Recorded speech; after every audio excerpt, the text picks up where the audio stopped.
కాంగ్రెస్ తరపున చిట్ట చివరి భారీ సభ తాజాగా విజయవాడలో జరిగింది.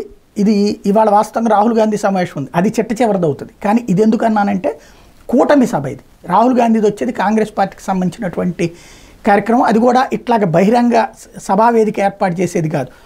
ఇక్కడ బీజేపీకి A team Chandrababu, B team Jaganmohan Reddy, వీళ్ళలో ఎవరికి ఓటేసినా బీజేపీకి వేసినట్టే, ఇండియా కూటమి అభ్యర్థులు గెలిపించడం మీ భవిష్యత్తును మీరే నిర్దేశించుకోండి అని కాంగ్రెస్ అధ్యక్షుడు మల్లికార్జున ఖర్గే పిలిపించారు. ఇండియా కూటమి పార్టీల ఆధ్వర్యంలో విజయవాడలో జింకానా మైదానంలో శుక్రవారం నిర్వహించిన బహిరంగ సభలో ప్రసంగించారు. చంద్రబాబుకి రాజకీయ పునాది వేసింది కాంగ్రెస్, జగన్ ఓనమాలు నేర్చుకుంది కాంగ్రెస్లోనే అంటూ ఖర్గే అన్నారు. దేశంలో అబద్ధాల మీద అబద్ధాలు చెప్పే వ్యక్తి మోడీ, స్విస్ బ్యాంకులో కాంగ్రెస్ నేతలకు చెందిన డబ్బు ఉందని ప్రచారం చేశారు.